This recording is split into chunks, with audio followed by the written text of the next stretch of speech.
E aí, galera siciliana, tudo bem? Bom, então explicando aí o conteúdo que eu passei para vocês por último, né? Eu tinha só passado lá o material para vocês copiarem, mas não tinha explicado, tá? Então, vamos lá então para nossa aula de hoje, tá? Então, o nosso assunto de hoje são os implícitos textuais, tá? Esse é o nosso assunto de hoje. Bom, até esse momento, então, a gente vinha trabalhando com gramática, né? Então, agora a gente vai trabalhar com algo que está fora da gramática. Bom, então, assim, ó, implícitos textuais. Assim, quando o aluno lá está nas séries iniciais da escola, lá no ensino fundamental, lá, o primeiro ano, segundo ano, lá, o que acontece? As atividades de leitura, basicamente, são de decodificação de palavras. Né? O aluno identificar a palavra, saber, né? Enfim, fazer uma compreensão do texto, algo muito simples. Conforme o aluno vai passando adiante, né? Vai passando para níveis superiores, né?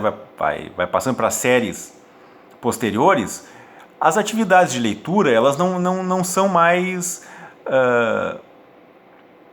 restritas a essa parte só de decodificar palavras, né? E compreender o que está no texto. Não, a gente tem que ler. O aluno também tem que, enfim, identificar informações que não estão, digamos assim, na materialidade do texto, tá?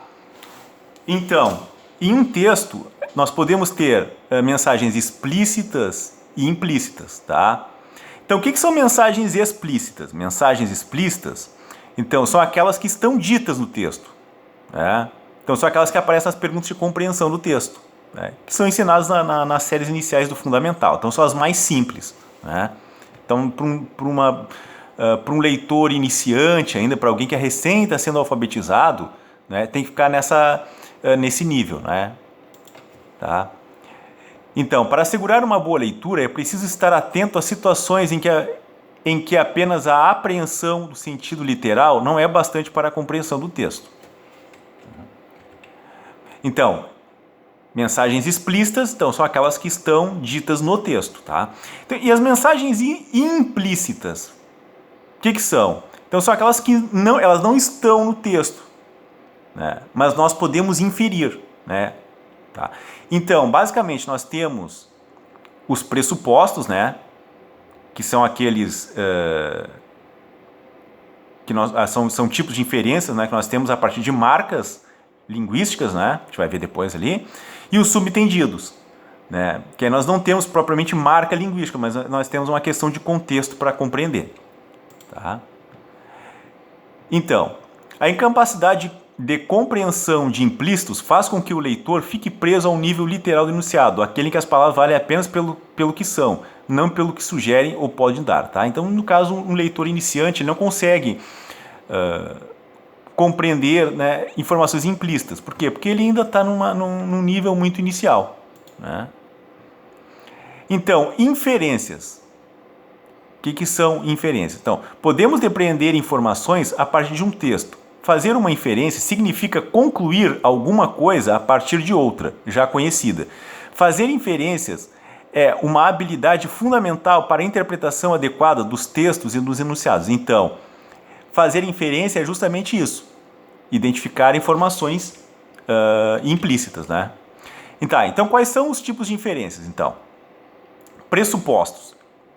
Repare que as informações pressupostas estão marcadas através de palavras e expressões presentes no próprio enunciado e resultam de um raciocínio lógico. Os pressupostos são partilhados por enunciadores e receptores. Então, assim, então nos pressupostos, tá? Eu vou ter palavras que semanticamente elas me dão uma outra informação. Tá? Isso tem a ver com a semântica das palavras, certo? Então, por exemplo, olha essa frase A. O tempo continua chuvoso. Tá? Então, isso aqui é o que está posto. O tempo continua chuvoso. Agora, o que eu posso inferir a partir daqui? Bom, se ele continua chuvoso, né, então é porque ele ainda está chuvoso, é porque ainda chove. Né? Então quer dizer que chovia antes, mas ainda chove. Então o verbo continuar ali, né, semanticamente, ele te dá essa informação, né? Se uma coisa continua é porque antes ela teve e ainda está, tá? Então eu posso pressupor que ainda chove. Na B, João deixou de fumar. Bom, o que eu posso inferir dessa frase? Bom, se João deixou de fumar, é porque ele fumava. Né? Então, se tu deixa alguma coisa, é porque antes tu fez ela. Então, eu tenho que estar posto, que é a frase, né? João deixou de fumar. E qual é o pressuposto? João fumava antes. Se ele deixou de fumar, é porque ele fumava. Então, veja, a semântica do verbo, ela te dá uma informação além daquilo que está posto, né? Os resultados da pesquisa ainda não chegaram. Então, se os resultados da pesquisa ainda não chegaram, o que eu posso inferir? Se eles ainda não chegaram, é porque eles deveriam ter chegado. O ainda me dá, né,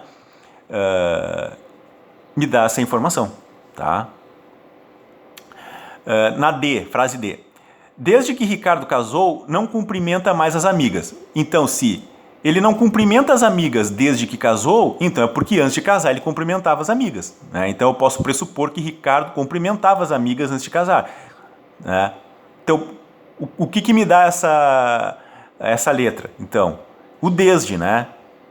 O desde ali, então, ele estabelece, né, essa condição. Então, desde que casou, né, a partir desse momento que ele não cumprimentou mais amigos. Então, se foi a partir desse momento, quer dizer que antes ele cumprimentava.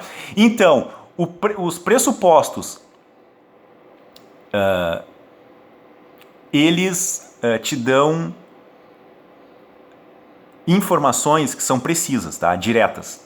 Tá? Então, não está dito no texto, não está, mas a partir de determinadas palavras eu posso fazer uma inferência direta, tá?